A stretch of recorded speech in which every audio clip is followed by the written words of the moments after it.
Appeler une ambulance du SMUR lorsque l'on est victime d'une urgence médicale paraît tomber sous le sens, hein, mais savez-vous que ce service de santé est soumis à des textes qui déterminent sa prise en charge? C'est ce qu'a découvert un couple de retraités à ses dépens. La note salée s'est élevée à 160 000 francs. Reportage de notre journaliste Nicolas Pérez. C'est une facture dont se serait bien passé ce couple de retraités. Michel est suivie pour pathologie cardiaque sévère. Elle est détentrice d'un carnet rouge. En novembre, elle est victime d'un malaise chez elle à Maïna. Elle est évacuée vers l'hôpital. Mais quelques jours après son transport par le SMUR, elle reçoit une facture de 160 000 francs. Jusqu'à maintenant, toutes les interventions que nous avions eues à l'hôpital, aussi bien les transports que les interventions médicales, avaient été prises en charge par notre couverture sociale. Et comme une mauvaise nouvelle ne vient jamais seule, quelques semaines après, le couple reçoit une note d'huissier pour impayé. Résultat, la facture initiale monte à plus de 180 000 francs. J'ai réglé parce que je me suis dit, ça ne peut que s'amplifier. Et j'ai réglé et j'ai essayé quand même de m'informer auprès des services juridiques de l'hôpital ainsi qu'auprès de ma mutuelle.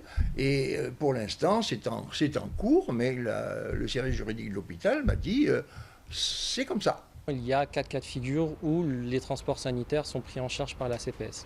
C'est-à-dire lors d'une hospitalisation, d'un scanner, d'une lithotripsie. La lithotripsie, ça concerne les calculs rénaux. Et une hémodialyse. Voilà. En dehors de ces 4 périmètres, effectivement, si quelqu'un vient au SMUR sans être hospitalisé, il est susceptible de recevoir une facture s'il est en dehors du périmètre de conventionnement avec la CPS. Une situation qui aurait concerné une vingtaine de personnes en 2023. Suite aux demandes d'information du couple, restées sans réponse claire, le CHPF aurait pris les devants.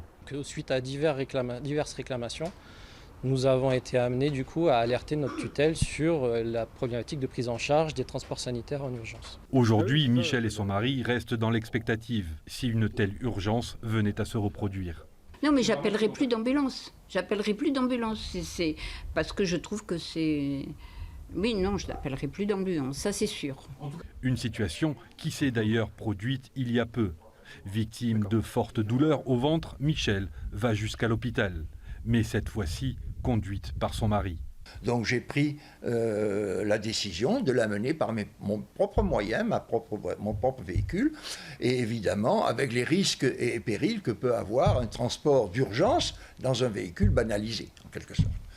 Résultat, Michel est opéré d'urgence. Un chirurgien lui retire la vésicule biliaire. Selon nos informations recueillies auprès du ministère de la Santé, un toilettage des textes serait en cours pour éviter ce type de situation. En attendant, Michel et Pierre espèrent que cette situation ne se reproduira pas pour leur santé physique et financière.